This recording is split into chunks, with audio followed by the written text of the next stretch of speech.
il faut que tu prophétises encore sur un grand nombre de peuples, et de nations, et de langues, et de rois. Apocalypse 10, verset 11. Telle est la mission que nous avons accepté de remplir jusqu'à ce que la terre soit éclairée de la gloire de Dieu.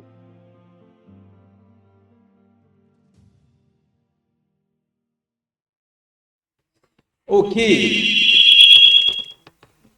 Test. Là, on est bon. Très bien. À nouveau, bonjour à chacun. Encore une fois, bonne semaine. Et nous allons avoir un moment. Le programme m'a rappelé qu'on avait questions-réponses. Donc, 1 heure a été pensée pour ça. Peut-être qu'on fera moins, ça va dépendre. Donc, étant donné que nous allons ouvrir la parole de Dieu, nous allons prier. Je vous invite à vous joindre à nous pour cela.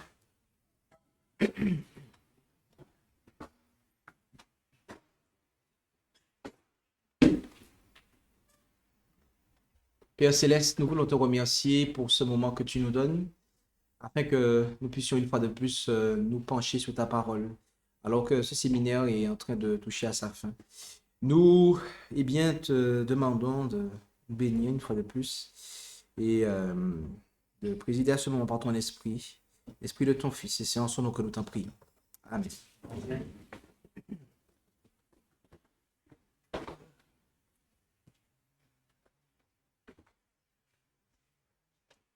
Très bien. Donc, c'est un moment de questions-réponses. Si vous avez de ce fait des questions par rapport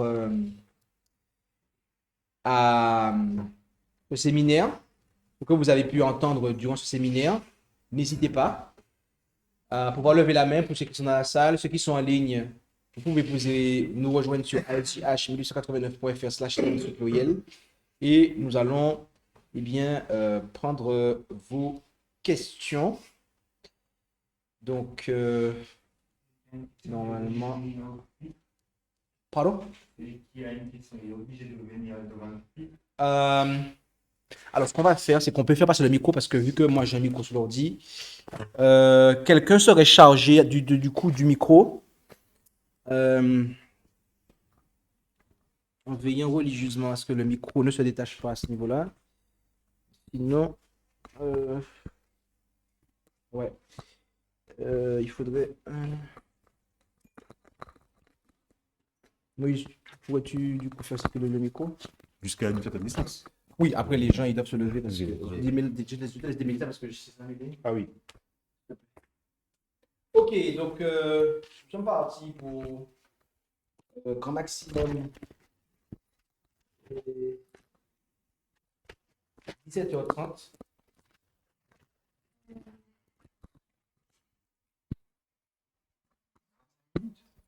Je vais mettre un chrono à 45 minutes comme ça. Donc, si vous avez des questions par rapport à tout ce que vous avez entendu par rapport à ce thème de la tempérance, vous pouvez le faire. Vos questions sont là, favorables pour les présentateurs ados, adultes, bien que, bon, oui, vous pouvez. Et puis, moi, pour les sujets de l'ordre de la prédication. Ah, tu me donnes la parole. Tu me donnes la parole? Tu l'as vu. Oui, qui distribue le You can. Ok. On m'entend? Yes, you can. Ok. Tu peux y aller. Merci. Dans ta présentation du sabbat, donc hier, à un moment donné, il a été dit que si nous voulons avoir la tempérance, donc en l'occurrence l'esprit de Jésus, donc oui, on doit être tempérant. Et tu as dit que il faut quelqu'un qui est tempérant doit être économe. Et donc, dans les deux, ce qu'il doit avoir à faire, il doit être moins de ce qu'il possède. Si si je peux dire, je sais pas comment il faut, je dis ça, on peut dire aussi un manque, un manque d'équilibre, c'est aussi de l'intempérance, on peut dire ça. Ne pas être équilibré. Ne pas être équilibré, ça va dépendre de quoi tu parles, mais effectivement, ça peut rentrer dans le coup, sur le coup de... Ok. Euh, dans la vie actuelle où on vit, euh, Dieu nous a donné une nourriture type à consommer. Et dans le cercle qu'on vit, on voit que finalement, nos fruits et légumes sont toxiqués par les pesticides, etc. Et- Pardon. Et on nous conseille, en tout cas, de manger des choses le plus sain possible. Et entre guillemets, si on peut dire le plus sain possible, une alimentation biologique. Quelqu'un qui n'a pas trop de moyens, puisque vu dans ce qu'on vit, on voit que finalement c'est devenu plus un business qu'autre chose. Pour une nourriture biologique, ça demande d'avoir quand même un assez gros budget. Comment avoir un équilibre pour se dire que ben, si on n'a pas justement trop de moyens, est-ce qu'on peut dire qu'on va sur quelque chose qui est un peu conventionnel ou il faut absolument justement prendre une nourriture biologique et du coup peut-être dépasser, ne pas être tempéré et dépasser finalement son budget. Est-ce que tu vois de quoi je veux parler? Ok, merci. Euh, nous devons réaliser que notre nourriture est censée être, tu peux les garder, notre nourriture est censée être notre médicament. Bon. Donc déjà, si en termes d'alimentation, les économies, oui, mais en même temps, il faut faire attention. Parce que si vraiment on applique la chose comme les gens du monde le font, il y en a qui vraiment économie pure et ils prennent ce qui est de moins cher, mais derrière, après, ils ont des factures de médecins qui... Voilà. Donc, il faut vraiment, voilà, peser les choses. Euh, euh, Maintenant, dans le cadre où on parle d'une nourriture non carnée, une nourriture qui est non carnée, euh, je serais, j'aurais envie de dire que vaut mieux quelqu'un qui est végétarien et qui ne mange pas, euh, qui mange pas forcément bio, euh, voilà, que quelque chose d'autre en fait. Voilà. Donc, si on peut, le maximum de bio, il n'y a pas de problème. Maintenant, après, il faut faire aussi avec le budget. Un jaugeage à faire au niveau de l'économie qu'on veut réaliser sur la nourriture. Ah, il est vrai que préparer ses plats soi-même plutôt qu'aller au restaurant, ben, c'est plus économique. Donc, à un moment, voilà. Donc, mais ça demande du temps. Si vous voulez vraiment manger bio de chez bio et que ça coûte pas cher, il faut acheter des matières premières et faire vos trucs vous-même. Ça demande du temps.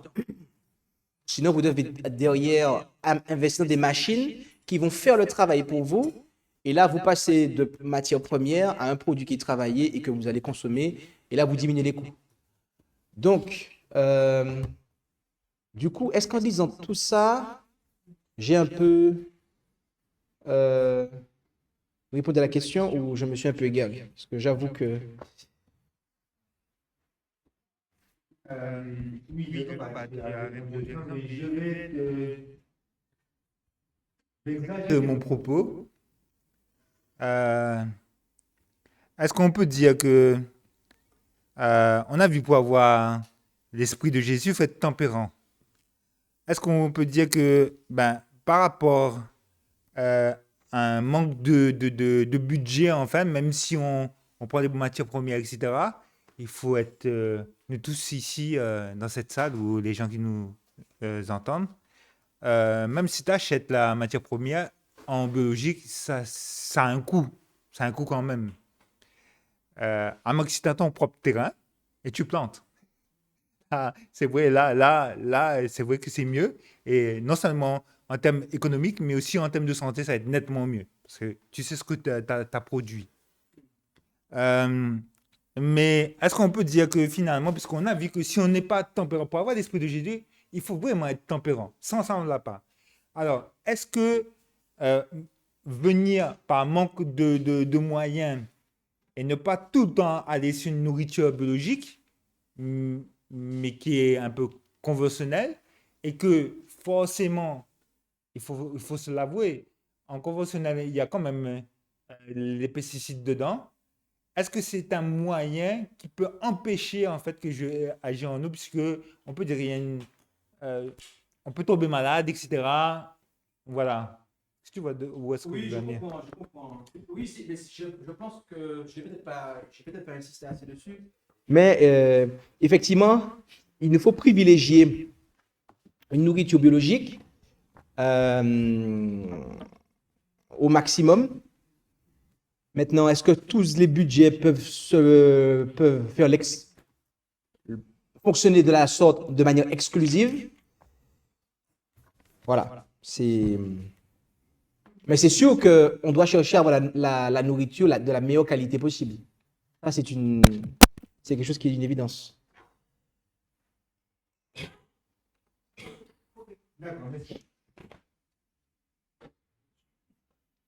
N'hésitez pas, si vous avez des questions. Oui. Euh, Ma question, je pense qu'elle fait suite à ce que Teddy a dit. Euh, Par exemple, on a appris récemment que le cadmium, je ne sais pas si vous avez entendu parler du scandale du cadmium, qui pollue toutes les céréales pratiquement que nous achetons en grande surface, notamment même le flocon d'avoine est pollué par ça. Et donc, on a, par exemple, un peuple adventiste qui veut se nourrir et qui va acheter des céréales, flocons d'avoine, pâtes complètes, tout ça, etc. Et même les produits bio, on apprend que les produits bio sont touchés aussi par le cadmium. Cas pratique, que fait-on? Euh,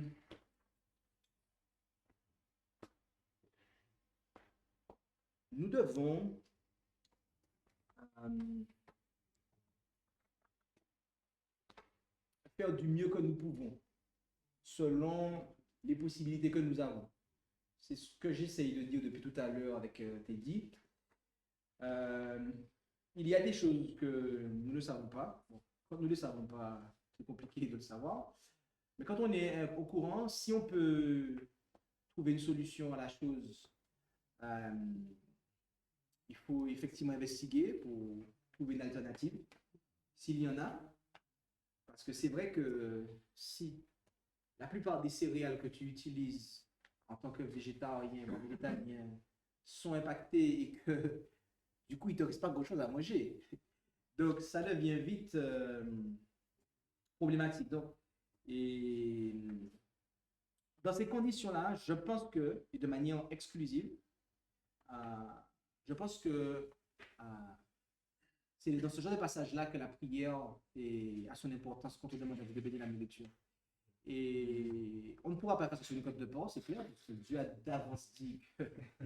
Donc la prière ne va rien changer, mais quand on achète ses courses consciencieusement, avec la crainte de Dieu, de donner gloire à Dieu, et qu'on fait de son mieux, voilà, on doit compter sur Dieu pour nous préserver au maximum et agir de manière consciencieuse et intelligente à cet égard, ne pas tomber dans des virages extrêmes pour éviter quelque chose et au final de compte on tombe dans autre chose. Donc, mais ouais, c'est ce que je peux dire. Merci. Est-ce qu'il y a d'autres questions?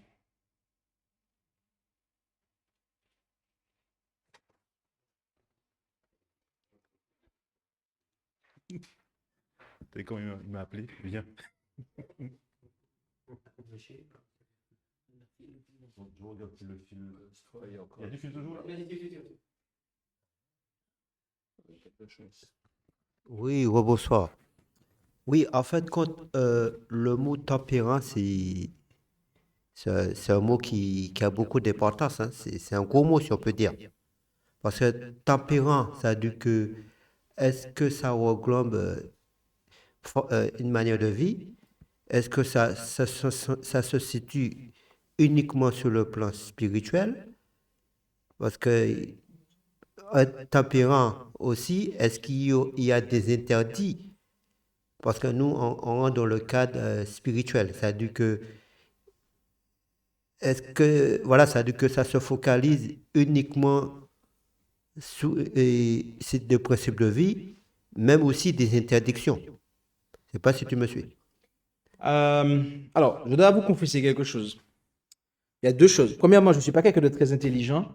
Et il y a des fois, c'est pas une blague, hein, je ne suis pas en train de faire de la fausse modestie. J'ai vraiment des problèmes, des fois, de la façon dont les choses sont formulées. Je dois faire un effort pour ce que d'autres personnes ne feront pas, en fait. Et qui plus est, j'ai un mal de tête depuis ce matin. Donc, reprends et simplifie ta phrase parce que j'avoue que je n'ai pas suivi.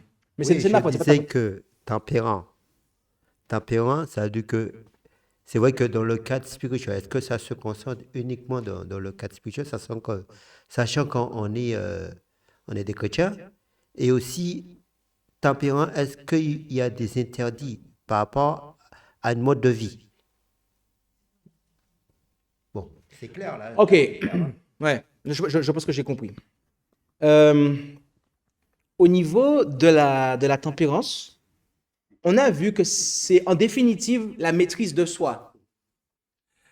Euh, on a vu dans la présentation de sabbat matin, ou après midi, ça dépend, euh, que la messagère disait qu'on doit être tempérant en toutes choses, dans le manger, dans le boire, dans le vêtement. Ok? Est-ce qu'on doit se vêtir? On doit se vêtir. Mais est-ce que c'est nécessaire que j'aille m'acheter des costumes à 1000 euros, par exemple? Non. Je vais à CA, un petit costume 79 euros, ça me suffit. Je ne vais pas acheter un costume clinquant.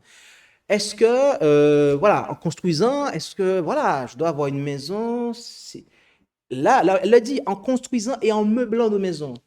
Donc, on doit chercher la sobriété. Donc, ça se traduit dans tous les domaines de la vie. Même la gestion financière. Il y en a qui aiment dépenser trop vite. Ils sont pas assez, ils maîtrisent pas. Ils dépensent par impulsion. Ça, c'est de l'intempérance. Donc, le spirituel vient avoir un impact sur le monde réel. Puisque c'est le monde spirituel qui, du point de vue de l'être humain, dans ce sens-là, c'est ce qui va venir régir l'être humain, en fait. Donc,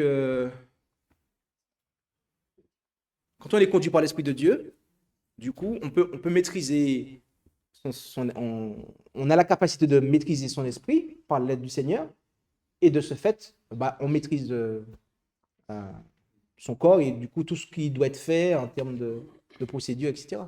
Si je comprends bien, tempérant, ça veut dire que les tempérances, c'est un état de péché. L'intempérance, est-ce que c'est un état de péché? Ouais. Ah, mais bien sûr. Tout à fait. Mais ça, c'est quelque chose qui. C'est quelque chose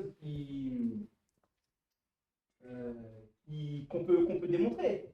On peut le démontrer, et on va le démontrer tout de suite. En tout cas, on va le rappeler.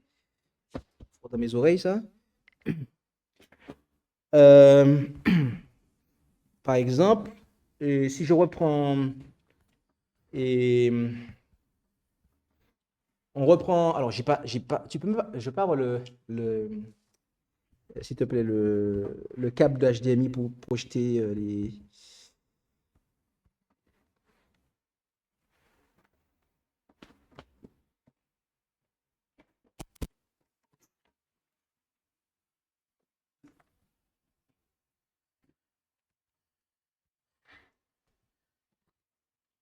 Ok, dans un instant, on affiche ça.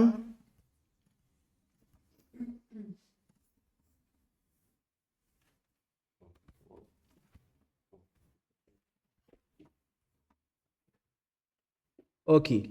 Euh, donc là, par exemple, je vous réaffiche ce qu'on a vu hier. Donc, on a le mot tempérance qui vient de ankratia. Alors, je vais vous donner attendez.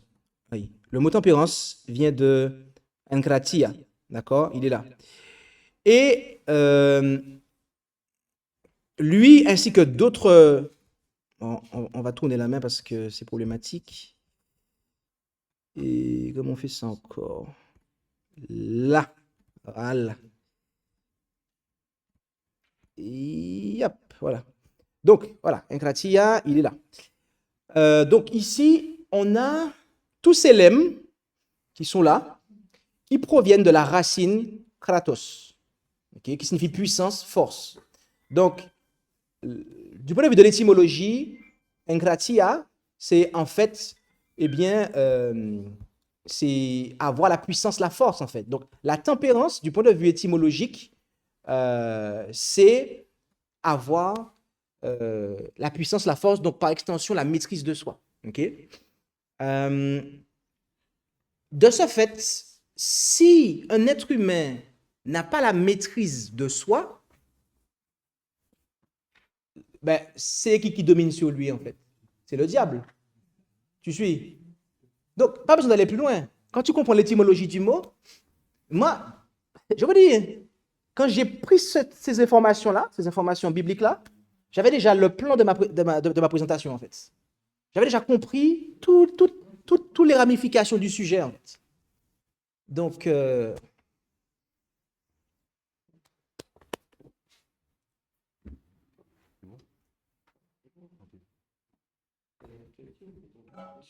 c'est Moïse qui distribue la parole. Donc, je laisse Moïse vous donner la parole. Josué. Ce matin, je crois que tu as parlé, tu disais que l'esprit de la tempérance, c'est ça? Oui, la tempérance est une caractéristique du fruit de l'esprit. Du fruit de l'esprit, voilà. Donc, de manière à bien rattacher ce sujet que j'ai présenté ce midi, j'ai précisé l'esprit de la tempérance. L'esprit de la tempérance. Parce que le sujet, c'est la tempérance. Donc, il fallait que je rattache bien. D'accord, l'esprit de la tempérance. Ouais. Mais c'est le Saint-Esprit, en fait. D'accord. Quel genre de conseil tu peux donner à nous tous comment de conserver l'esprit de la tempérance et si on l'a, comment faire pour qu'on reste sans broncher, quoi. Je sais pas, tu comprends? Reprends ta phrase, c'est plus clair pour moi? Quel genre de conseil tu peux apporter à nous tous? Comment faire pour garder l'esprit de la tempérance? Ben, en fait, on l'a vu à compter de cette partie-là. Qu'est-ce qui fait perdre? Et on a vu qu'est-ce qui aussi permet de recevoir. Donc, là, pour le coup, on a brossé un tableau complet et je peux donner le résumé à nouveau. On a vu que il nous faut demander à Dieu. Donc, il faut vouloir être tempérant. Il y en a, voilà, hein. Et ils aiment leur petit bout de chair. Ils vont pas, ça les intéresse pas. Il y en a ils aiment s'empiffrer. Ils aiment, il y en a, ils aiment l'intempérance. Ils apprécient ça. Ils vont pas rechercher Dieu. C'est comme ça. Donc, par contre, ceux qui pleurent sur leur cas d'intempérance, ils vont chercher Dieu. Donc, ils vont demander à Dieu l'esprit de la tempérance. Autrement dit, le Saint-Esprit. Il faut avoir confiance en Jésus, étudier, comprendre la parole de Dieu, considérer la prophétie et l'esprit de prophétie. Moi, j'expliquais tout à l'heure, quand on mangeait à table, j'expliquais à Richard et je crois que c'est Moïse, j'expliquais, mais quand moi j'ai lu les écrits d'Ellen White, intellectuellement parlant et spirituellement parlant, ça m'a dégoûté de manger de la viande.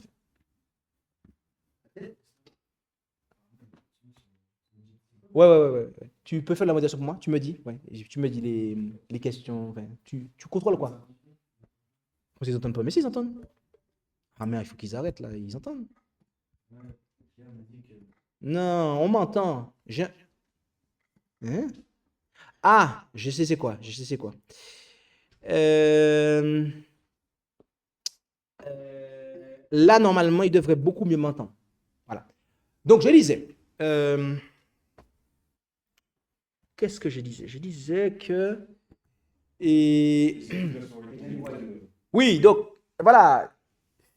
Je veux dire, et donc, il y a ça, il y a et, aimer la vérité et pas le monde, abandonner le péché, obéir à Dieu. En fait, tout ce qui est marqué là, ça, c'est des choses, des conditions pour recevoir et aussi pour ne pas perdre. Parce qu'on peut aussi avoir été, mais ne plus être.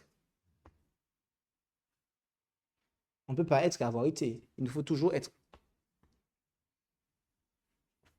Donc, en somme, c'est ça. Et puis après, et comme on l'a vu dans la déclaration de la dernière déclaration de la messagère dans la prestation de hier, cette déclaration elle est très très forte.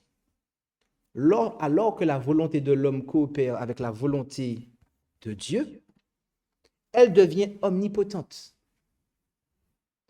Bien aimé, lorsque votre volonté, parce elle coopère avec la volonté de Dieu, devient omnipotente, vous êtes tempérant. Vous avez la maîtrise de vous. Donc c'est là, en un mot, c'est j'appuie tout, c'est-à-dire la tempérance, par Christ qui me fortifie. Encore faut-il que Christ soit ma force. Encore faut-il que je ne m'appuie pas sur moi, mais sur Christ.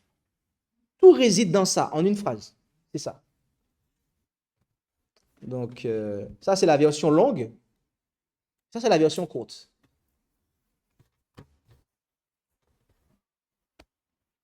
OK?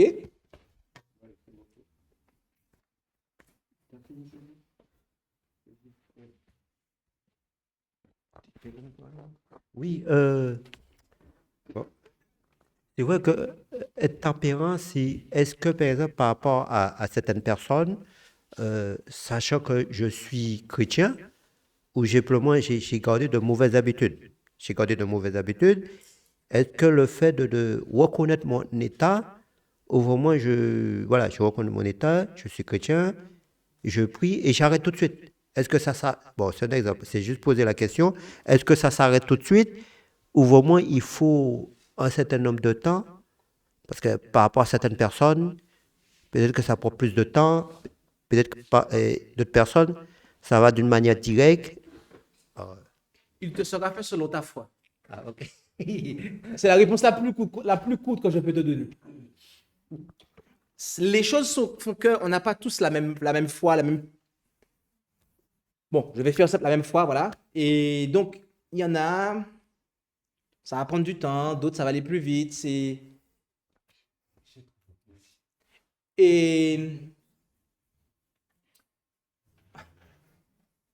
je vais essayer de déclarer quelque chose que la messagère reprend avec des mots un peu différents, mais j'avais déjà dit dans un séminaire où je ne sais pas trop quand, mais nous ne sommes pas tous tombés dans la même profondeur. Nous ne sommes pas tombés dans la même profondeur dans le péché. C'est-à-dire que il y en a qui ont été plus profondément que d'autres. Voilà. Et ça ne veut pas dire qu'ils sont plus coupables. Du moment que tu as péché, tu as péché. Hein? On n'est pas en train ici de se comparer, de se glorifier. Ouais, toi, t'es machin. Non. Mais quelqu'un qui est tombé plus profond dans le péché et plus longtemps, il aura des combats sérieux à mener que quelqu'un qui n'est pas tombé aussi profondément n'aura pas forcément à mener. Ça ne veut pas dire qu'il n'en aura pas, mais les combats seront différents. Mais la bonne nouvelle, c'est que là où le péché a abondé, la grâce sera abondée. Donc, du coup, qu'importe la profondeur où on est tombé, du moment qu'on se confie dans le Seigneur, on peut être sauvé, quelle que soit la profondeur dans laquelle on est tombé. Mais c'est juste que quelqu'un qui est au rez-de-chaussée, il aura plus de marche à monter que quelqu'un qui est au 5e étage. C'est une évidence. Donc, ça, il faut se le dire. Il y a la motivation aussi. Oui, mais l'amour de Christ me presse. Et Marie, c'est cela, en fait. Donc, on lui a beaucoup pardonné, elle a beaucoup aimé, et du coup, Et c'est notre motivation, c'est l'amour de Christ. Donc, si on a goûté que le Seigneur est bon et qu'on a goûté que son joug est doux et léger, eh bien, on voudra s'abandonner à lui parce qu'on sait que vaut mieux être esclave du Christ que d'être esclave du moi ou du diable. Faut pas se le cacher. En fait, il faut juste choisir en fait de qui on veut être esclave. C'est tout. Soit du Christ, soit du diable. Si vous êtes esclave du diable, vous allez vous faire plaisir dans le temps, dans le présent, vous allez souffrir, et à la fin, en fait, vous n'avez pas d'avenir, vous n'avez pas d'avenir éternel. Avec le Christ, là, vous avez des privations, le chemin est resserré, étroit, vous avez des souffrances, mais vous traversez les souffrances avec la joie et la paix. Et à la fin, vous avez une récompense éternelle. Il faut faire un choix. C'est vrai que lorsqu'on rentre dans l'intempérance, il y a des conséquences, comme tu disais, ça affecte sur notre santé et sur notre environnement. Par exemple, si j'ai l'habitude de manger constamment de la viande, forcément, ça va se répercuter sur mon organisme par un type de maladie. Et ça peut être un AVC, ça peut être phlébite, que sais-je. Mais toujours est-il que lorsqu'on rentre dans l'intempérance, il y a des conséquences. Ah oui, l'intempérance dans le sommeil, dans le manger, dans le boire, il y a des conséquences. Tout ce qui n'est pas équilibré finit par tomber, finit par se dégrader. Donc, quel que soit le domaine de notre vie où nous sommes intempérants, on le paye immédiatement. Même si on ne s'en rend pas compte, quelqu'un qui ne dort pas suffisamment, ben, ses neurones ne se renouvellent pas. Et... Voilà. Donc,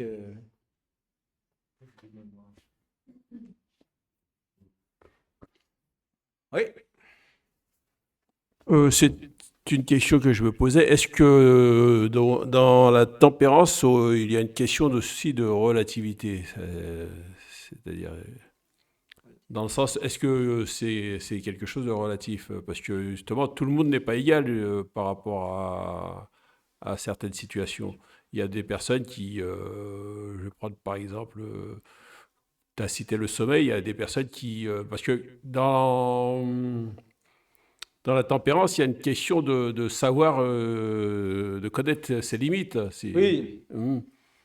Donc, est-ce que justement, il y a aussi une question de relativité? Oui.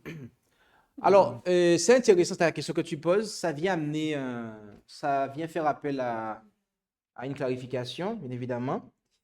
Et il y a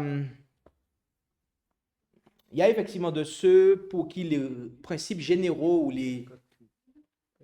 on va dire, ce qui est général ne va pas forcément s'appliquer à eux parce qu'ils ont des particularités.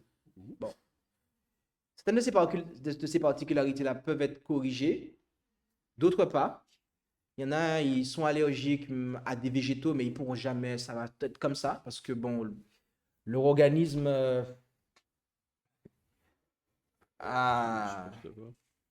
je pense, je peux me tromper, mais je pense que leur organisme a une séquelle de quelque chose qui fait que bon, ben, ils ne tolèrent pas telle et telle chose que d'autres vont tolérer, que 99% des gens vont tolérer, qu'eux, ils ne vont pas tolérer. Bon. Donc, bien évidemment, dans de telles situations, on va on va devoir tenir compte de ces spécificités. Au niveau du sommeil, il y en a qui n'ont pas beaucoup dormir. J'avoue que je ne comprends pas ces gens-là parce que ce n'est pas mon cas. Mais s'ils sont bien comme ça et qu'ils sont au top de leur forme et que leur vie est bien, je veux dire, ils continuent. Si le peu qu'ils dorment, ils récupèrent toute leur énergie, je veux dire, tant mieux. Moi, je sais qu'il me faut mes 8 heures de sommeil, ça c'est sûr. Ils débordent même un peu plus. Ça va dépendre. Quoi? C'est pas possible de ne pas faire ces 8 heures de sommeil étant enfant. J'ai dit, je ne sais pas. J'ai dit si, il y en a qui n'ont pas besoin de 8 heures de sommeil. J'ai bien dit si, hein, qui n'ont pas besoin de 8 heures de sommeil et qui, nécessairement, 8 heures de sommeil et qui, en fait, sont en pleine forme et non. Je veux dire, il y a peut-être des gens, c'est peut-être, je sais pas, 6 heures, ça leur suffit largement. Peut-être, je sais pas. C'est vrai que... Après, excusez. Après, il y a peut-être aussi des gens, alors j'en connais, qui effectivement ont un sommeil perturbé. Mais là je pense que c'est maladif. Je pense que là, c'est de l'ordre des séquelles, de choses. Je ne veux pas juger, je ne veux pas condamner parce que je ne connais pas l'histoire de chacun, mais on fait au mieux qu'on peut. Faisons du mieux qu'on peut et euh, Oui, je disais que, en fait, quand plus. Oui, oui, je disais que, par exemple, plus on pousse le corps à un état où vraiment il n'est pas adapté à ça, parce que le corps, il est réglé. Il est réglé, par exemple, si aujourd'hui je dors 6 heures, demain matin je dors 4 heures, ça veut dire que durant la semaine, je n'ai pas accumulé le nombre de sommeil répartis. À un moment, le corps, il va complètement me lâcher. Moi, j'ai eu mon frère, où vraiment, lui, il dormait pas du tout, hein. Non, il dormait, mais ça a dû qu'il limitait ses heures de sommeil. Un jour, le corps, il a complètement lâché, il est tombé par terre. Et on a dû appeler le SAMU, tout ça. Pas le SAMU, mais les pompiers.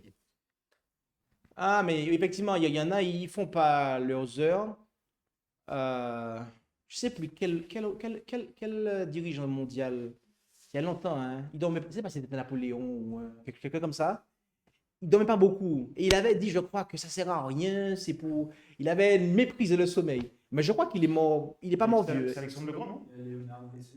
Ouais, je crois que. Mais il est pas mort vieux, hein. Parce que voilà, donc c'est soit tu t'effondres un moment où en fait tu. D'ailleurs, les gens qui travaillent de nuit, c'est connu que ces personnes-là, ils partent à la retraite plus tôt. Pourquoi en fait? Parce que ben, tu viens en fait rogner ton espérance de vie.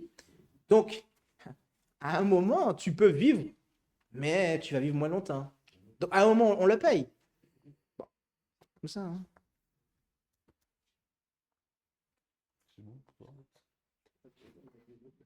Mais est-ce que c'est bon pour toi, Lily?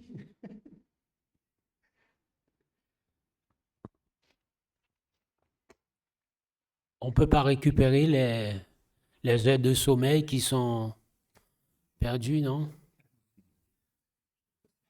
Si j'ai perdu des heures pendant deux jours, et puis les autres jours, et puis bon, je me repose correctement, ça, c'est pas possible. Il y a deux aspects à considérer, je pense, dans le sommeil. Il y a un aspect du timing. Tu peux effectivement manger deux là et reprendre deux par là, ou trois, et puis reprendre. Donc, du point de vue timing, tu rattrapes. Mais du point de vue neuronal et de tout ce qui se renouvelle quand tu dors, bah, tu l'as perdu. Donc, si tu veux, du point de vue physiologique, ce qui est perdu est perdu. Donc, est-ce que ça se répare? Je veux croire que le corps, lui, il est conçu pour constamment voilà, se régénérer, mais du moment qu'on ne l'entrave pas. Donc, c'est pour ça que ce genre de choses-là, ça doit relever de l'exceptionnel ou de l'accidentel et pas de quelque chose qui doit être routinier, en fait. Notre routine doit être la tempérance.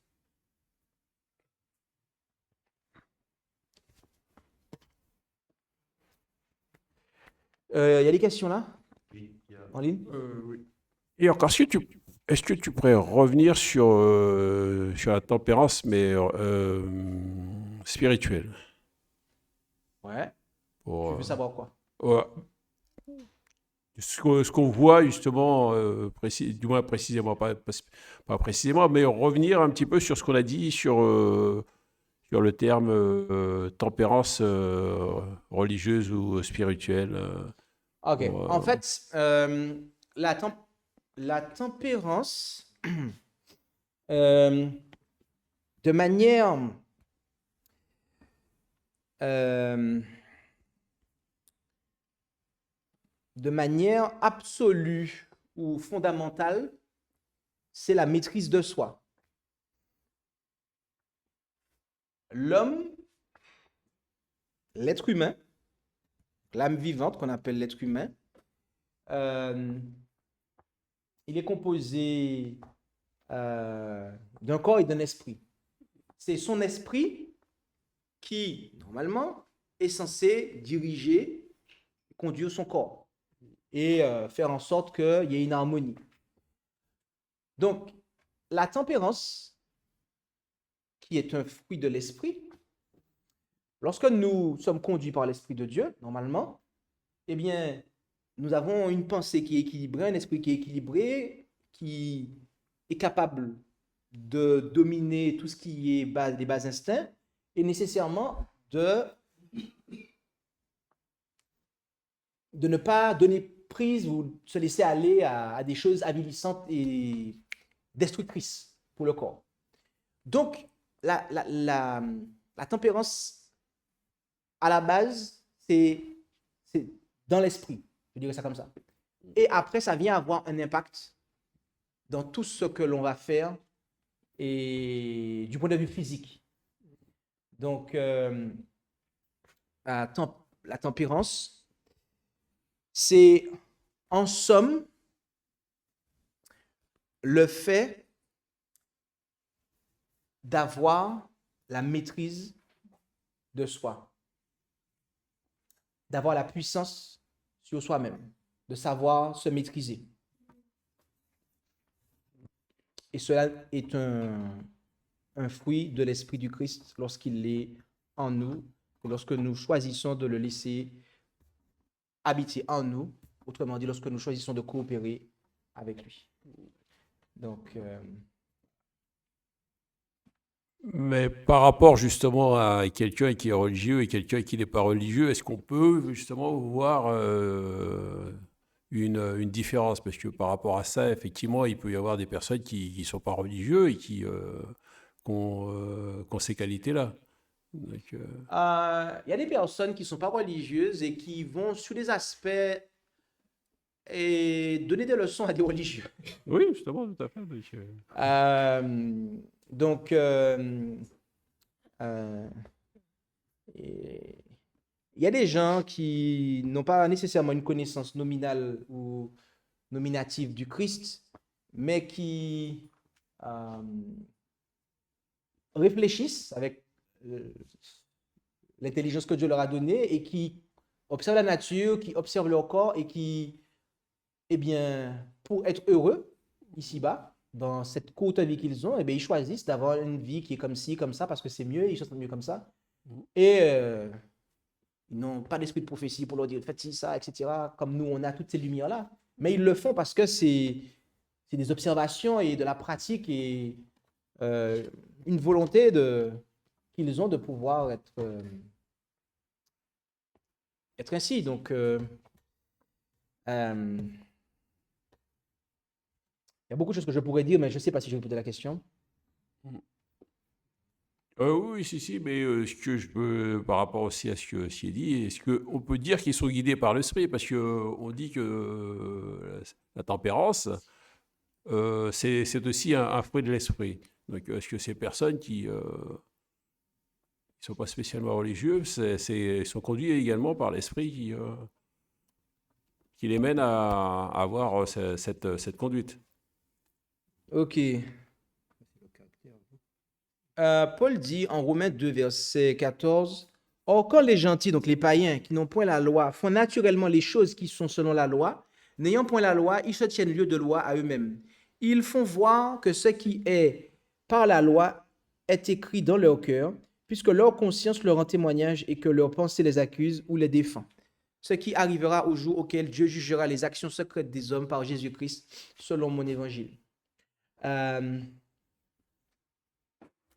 Ce texte-là nous laisse penser qu'il y a des cas, effectivement, qui ne sont pas généraux, mais où il y a des personnes qui, comme je l'expliquais tout à l'heure, qui n'ont pas forcément une connaissance nominative de l'évangile du Christ et qui sont fidèles à ce que leur conscience leur dit et qui veillent à vivre au mieux selon ce qu'ils comprennent de ce qui est bon par rapport à ce qui n'est pas bon.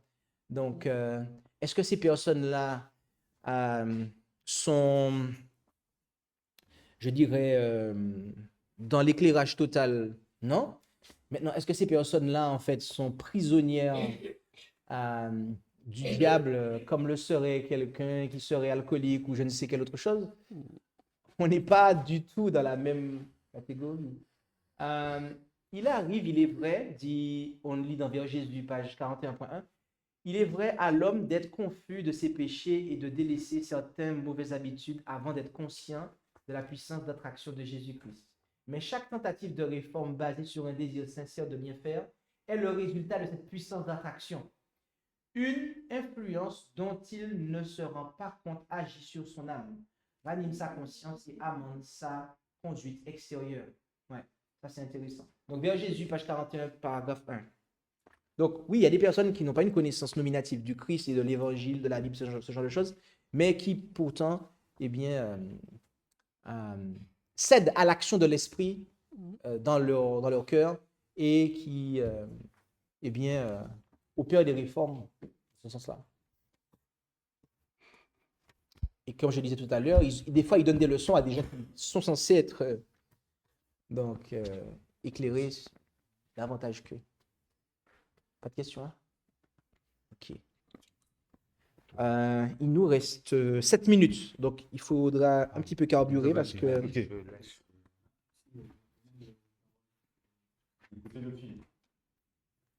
Ok. Depuis combien de temps? Bon, on prend Philippe. J'en ai pas pour longtemps. Tu pourrais juste me redonner la définition de omnipotent? Tu as dit tout à l'heure. Est-ce que c'est la même Omnipotent définition? vient de... C'est la même définition qu'on trouve dans le dictionnaire? Ou il y a une autre définition un peu plus spirituelle? Omni, Ouais, pour potent, c'est la puissance. ouais, puissance. Omni, c'est que tu as tout. Donc tu as toute la puissance, tu es tout puissant. D'accord. Ok. Dans les lemmes, il provient de pentokrator. D'accord? Donc là, c'est effectivement tout puissant. Mais tu avais parlé tout à l'heure de notre esprit aussi. Oui, ça, c'est dans cette déclaration-là, où la messagère dans Christ Object Lesson, la version anglaise de Parabole de voilà, Jésus, c'est ça, où elle dit que alors que la volonté de l'homme coopère avec avec la volonté de Dieu, elle devient omnipotente. Ça sous-entend qu'en fait, c'est l'esprit de Dieu qui prend le dessus sur notre esprit La justice impartie. D'accord. Et la justice imputée et la justice impartie. D'accord. En fait, ce qu'il faut réellement comprendre, c'est que Dieu ne veut pas seulement nous pardonner de nos péchés, mais il veut aussi nous donner la force de rester debout, en fait. Mhm. De sorte que lorsque Mme White ici dit que la volonté humaine devient omnipotente, à un moment, la volonté humaine devient réellement omnipotente parce que elle aura reçu du Seigneur. D'accord. Et bien évidemment, la volonté humaine restera connectée. Parce que si après on rechute, t'inquiète pas qu'on reste pas omnipotent. Hein. D'accord. Et comme Lucifer, là, qui est devenu le diable, il s'est coupé de la sauce. Il a peur des disciples de Jésus. Hein. Il tremble devant nous. D'accord. Il tremble devant ceux qui font la volonté de Dieu. Il n'a pas de puissance sur nous, en fait. Et ça, beaucoup de gens ne le savent pas. Ouais. Aussi intelligent qu'il est, aussi tout ce qu'il a comme qualité, il n'a aucun pouvoir. Spirituellement parlant, il peut te rendre malade. Mais spirituellement parlant, quelqu'un qui est fidèle à Dieu, il tient pas devant. Le diable ne tient pas devant ces gens-là, en fait. Donc son but principal, c'est de nous séparer de Jésus. Quoi. Exactement. C'est tout ce qu'il fait. Voilà. Tout compris. Oui, vas-y, oui, sinon j'ai d'avance, vas-y. Je vais gérer le son, c'est bon. La personne peut y aller, c'est qui? Vas-y, Régis.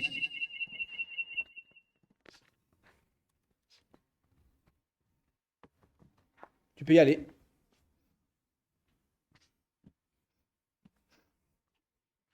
Alors, on n'entend pas la personne qui est en ligne, s'appelle Régie. Amen. Oui. Vas-y. Vous m'entendez maintenant? Oui, vas-y. Merci bien. Alors, je vous écoute et vous regarde depuis quelques années.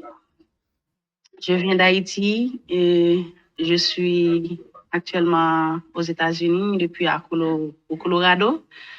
Donc, je regarde en ligne cette formation sur la tempérance, un thème vraiment important pour nous, les chrétiens adventistes du 7e jour, qui luttent et pratiquent encore la parole de Dieu. Donc, à propos de ce que vous disiez tout à l'heure, il y a des gens qui qui ne savent pas vraiment beaucoup beaucoup de choses sur la parole de Dieu, mais vous pouvez voir que ces gens pratiquent encore des choses comme s'ils étaient des chrétiens. Par exemple, on peut regarder sur le YouTube, vous pouvez voir que des gens qui préparent des nourritures, je pourrais dire apparemment saines, ok? Et vous entendez des fois des adventistes qui disent que oh, je ne peux pas éliminer la viande dans mon régime parce que et je risquerais de tomber ou d'avoir de l'anémie, des autres maladies comme celle-là. Donc, l'Esprit de Dieu agit dans certains cœurs qui reçoivent et qui mettent à disposition de recevoir la parole de Dieu. Je vous remercie sincèrement pour cette présentation. Et j'ai une autre question. Est-ce que en quelques mots, vous parliez tout à l'heure de la justice impartie et la justice imputée? Est-ce que vous pouvez, s'il vous plaît, en quelques mots, d'établir une petite différence pour moi entre la justice imputée et la justice impartie? Merci bien. Ok, merci Régis. Regina. C'est Clarisse? Regina. Regina, ok. Regina, merci. Au niveau de la justice imputée, c'est une justice qui nous est créditée. Ça veut dire que Dieu nous considère comme justes. Cela correspond au pardon des péchés et c'est notre titre, notre passeport, très précisément notre titre pour le ciel. D'accord? Paul en parle dans l'épître aux Romains, et notamment quand on considère le chapitre 4, il en parle abondamment, notamment du verset 5 jusqu'au verset 11. Maintenant, la justice que l'on va, par opposition à la justice imputée, celle qui est opposée à elle, opposée, pas contraire, mais dans le sens qui est différente, eh bien, on va l'appeler la justice impartie ou communiquée. C'est-à-dire que là, Dieu ne fait pas simplement que nous considérer comme justes, d'accord? Mais c'est véritablement comme nous cessons de pratiquer, il y a délivrance totale du péché, et qu'il y a cette maîtrise de soi, à ce moment-là, nous, eh bien, recevons cette justice et nous tenons. Cette justice-là, donc on l'appelle impartie ou communiquée, et c'est notre préparation pour le ciel. Donc, imputée, c'est notre titre pour le ciel. La justice impartie, c'est notre préparation pour le ciel. Et Paul en parle en Romains au chapitre 6. Et lorsque vous lisez le verset 19, par exemple, dans la seconde 21, dans la seconde tout court, 1910, il dit, et je parle à la manière des hommes à cause de la faiblesse de votre chair. De même donc que vous avez livré vos membres comme esclaves à l'impureté et à l'iniquité pour arriver à l'iniquité. Donc notez, quand on s'abandonne à l'iniquité, on va après progresser dans l'iniquité. Il dit, ainsi maintenant, livrez vos membres comme esclaves à la justice pour arriver, et là il dit non pas à la justice, mais il dit à la sainteté. Donc la sanctification, c'est la justice qui est impartie ou communiquée, et ça c'est notre préparation pour le ciel. En image, vous pouvez, si vous êtes un Africain ou que vous êtes un Haïtien, que vous vivez en Haïti, on vous donne un billet d'avion pour aller au Groenland, par exemple, et gratuitement. C'est très bien. Donc, vous avez le titre, c'est gratuit, c'est un don, vous n'avez rien payé pour cela, ok. Mais vous n'êtes pas prêt à vivre au Groenland. Parce que là-bas, il fait froid, en fait. Donc, vous devez, en fait, alors que vous êtes dans votre pays-là, préparez les vêtements parce que lorsque vous sortez de l'avion, là, même déjà dans l'avion, vous allez commencer à le ressentir, mais après, quand vous franchissez la porte de l'avion et de l'aéroport, là, vous tombez dans le froid, en fait. Donc, vous devez être préparé. Et bien, c'est pareil. Avant de pouvoir vivre au ciel, nous devons être préparés. Et donc, c'est pour ça qu'on nous dit de rechercher la sanctification sans laquelle personne ne verra Dieu. On dit de rechercher, de viser cela comme objectif. Être saint comme Dieu est saint, c'est-à-dire mis à part pour un usage sacré. Donc, justice imputée, c'est le titre pour le ciel, le passe pour le ciel. Et la justice impartie ou communiquée, c'est notre préparation pour le ciel. Dieu ne veut pas seulement nous pardonner de nos péchés, mais il désire aussi nous purifier de nos iniquités, en fait. Donc, en somme, c'est ce que je peux signaler. Et lorsque brièvement pour rebondir sur ce qui a été dit, lorsque vous avez des adventistes, tristement parlant, qui disent que oui, si vous ne mangez pas de viande, vous allez tomber malade, etc., etc. Alors, il y a effectivement des personnes qui ont des problèmes de santé spécifiques, qu'il faudra, pour rentrer dans la réponse sanitaire, il va falloir les accompagner d'une certaine façon. La messagère a eu l'occasion de parler de cas bien spéciaux, en fait. Mais il ne faut pas généraliser ça, en fait. Et je connais des gens qui ont généralisé ces cas-là et ils ont en fait transformé ça carrément en doctrine et que oui, si on ne mange pas de viande, on va tomber malade. Alors, il faut savoir quelque chose. Lorsque vous arrêtez de consommer de la viande, ça, la messagère elle-même vous le dit, vous ressentez une espèce de faiblesse. Mais ce n'est pas que vous êtes malade, c'est juste que vous n'êtes plus sous le coup de l'excitant. Donc, vous êtes revenu à votre état normal. C'est comme quelqu'un qui a bu du café pendant, je ne sais pas moi, pendant plusieurs jours, plusieurs semaines. Et puis, au bout d'un moment, il arrête de boire du café. Et là, il n'a plus le coup de fouet qu'il avait constamment. Il va dire, ah, je me sens faible. Non, tu n'es pas faible. Tu as juste atterri, en fait. Donc, maintenant, habitue-toi à être comme ça. Et c'est ça le point, en fait. C'est que ce sont des personnes, et tristement parlant, désolé de le dire, mais ce sont des pasteurs qui ont pour Dieu leur ventre, qui ont raconté ça aux membres, ok? Que, voilà. Et avec le secours d'autres ouvriers idolâtres de leur ventre, et qui ont généralisé des cas bien spécifiques de personnes qui sont malades, parce que autrement, à moins que notre estomac soit détraqué ou ce genre de choses-là, c'est assez simple d'être végétarien. Désolé, franchement, c'est pas très compliqué. Et donc voilà. Et je peux vous dire, même pour les enfants, d'accord? Même pour des enfants. Et mes bilans de santé sont impeccables. Ma fille, c'est la même chose. Il n'y a pas de carence, en fait. Donc, n'écoutez pas les gens qui vous disent que oui, vous allez mettre en péril votre santé. Si vous mettez en péril votre santé, c'est que vous avez agi de manière extrémiste, sans connaissance. Là, oui, effectivement. Mais si vous agissez avec de la connaissance, que vous avez des connaissances de base en termes de nutrition, vous savez où prendre la B12, vous pourrez encore consommer des œufs si jamais vous voulez être sûr que... Mais les protéines, vous pouvez... céréales, légumineuses, vous variez votre alimentation, vous mangez des fruits, des légumes, vous respectez la différence entre fruits et légumes dans les repas, etc. Je veux dire, vous n'allez pas tomber. Vous allez juste devoir vous habituer à ne pas être excité. Et vous allez apprécier, parce que vous allez pouvoir vous maîtriser. Il y a quelqu'un d'autre qui me demande la parole? Oui, vas-y, Regina.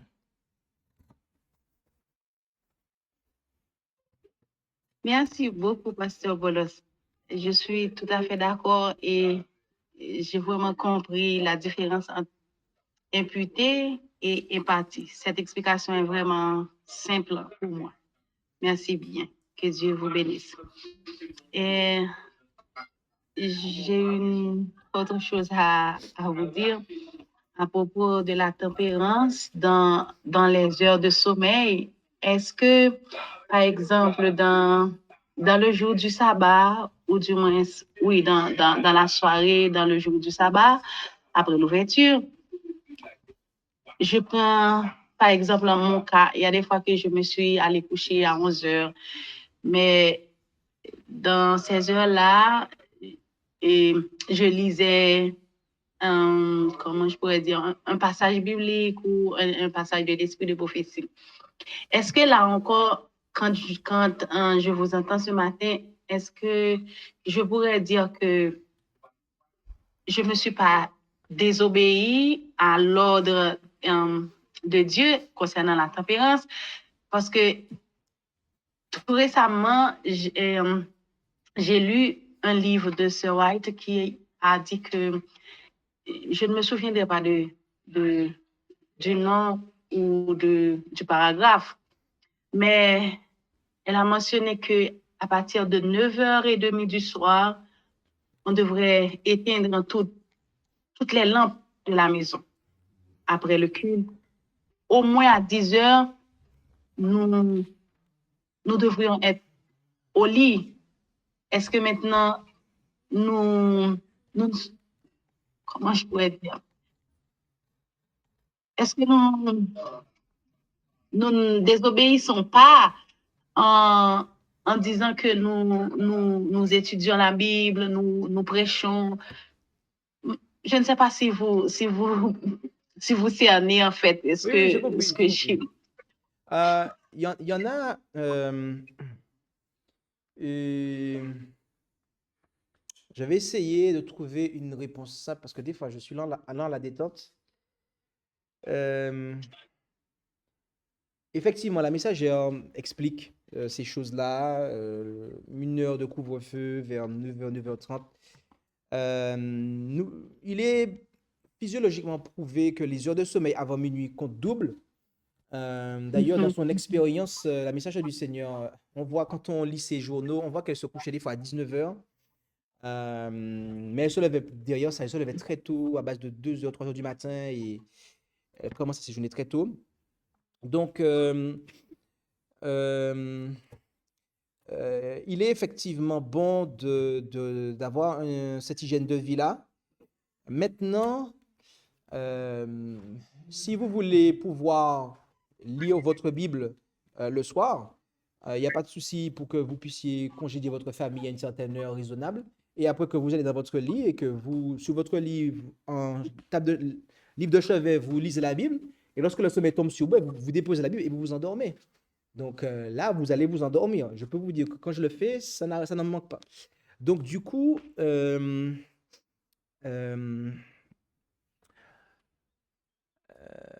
maintenant, il y avait un autre aspect dans l'intervention. Elle a dit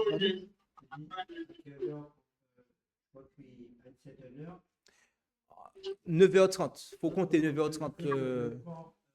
Il y a une substance qui. Les heures de sommeil comptent double avant minuit? Non, je disais que. Voilà, à cette heure-là, que le corps il commence à dormir. Ah oui, oui. Alors, j'ai oublié l'heure, mais ce que je sais, c'est que le couvre-feu doit être vers 9h, 9h30. Ouais. Et dès qu'on sent la fatigue arriver sur nous, il ne faut pas lutter contre aussi. Voilà, il faut. Il y avait un autre aspect, mais j'ai oublié. Une heure avant, on dit qu'il faut arrêter les écrans.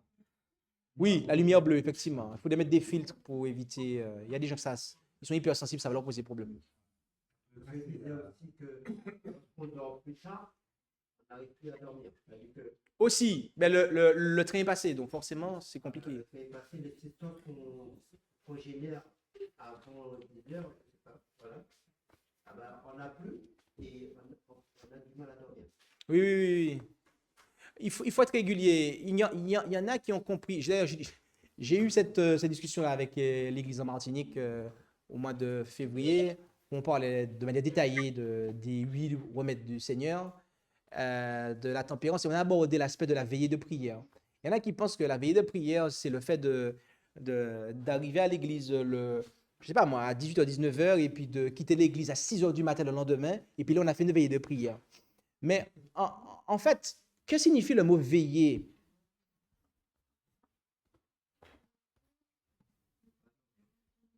Ne pas dormir?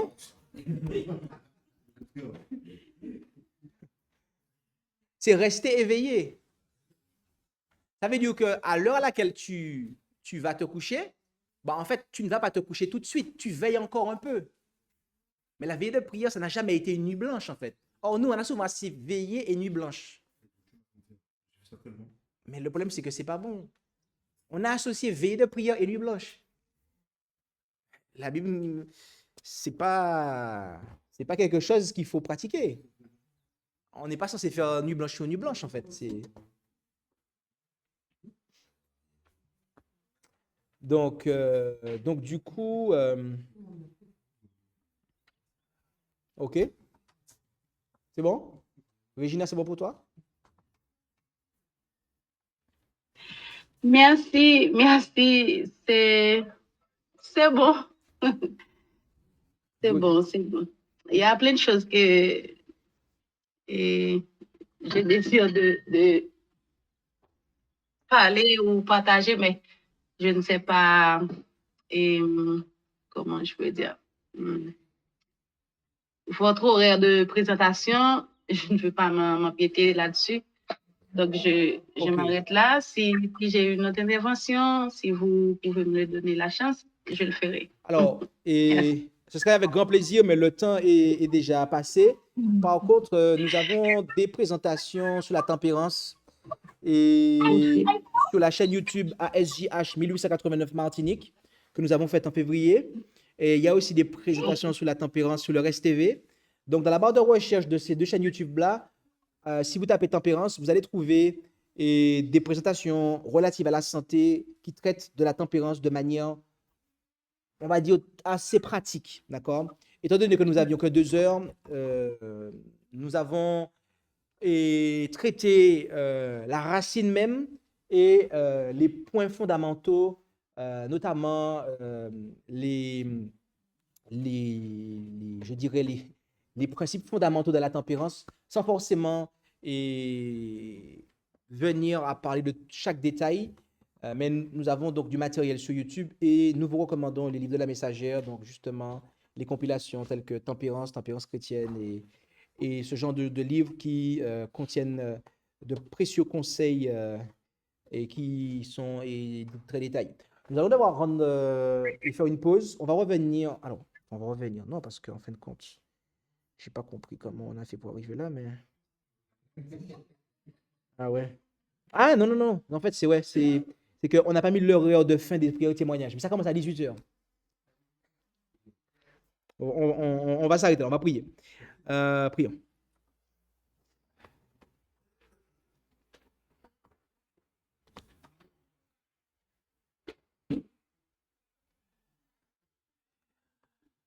Notre Dieu, notre Père céleste, nous voulons te remercier pour ce moment que nous avons passé dans, la réflexion de ce sujet qui nous concerne grandement et qui est une composante, comme nous l'avons vu, de la foi chrétienne. Un chrétien, un disciple de Jésus, ne peut pas être intempérant car l'esprit de Jésus qui est censé l'animer produit la tempérance. Alors, aide-nous à comprendre ces choses, aide-nous à comprendre qu'est-ce qui vient amener la tempérance, que c'est ton esprit et les conditions qui nous permettent d'obtenir ton esprit et aussi de ne pas le perdre. Bénis chacun d'entre nous et garde-nous en ta paix et nous t'en prions au nom de Jésus pour ta gloire. Amen. Merci d'avoir écouté cette présentation. Si vous souhaitez prendre part à la mission que Jésus-Christ confia à notre Église, contactez-nous via les coordonnées présentes sur la page à propos de notre chaîne YouTube à ASJH 1889 France @gmail.com ou via notre page Facebook @ASJH 1889 de France.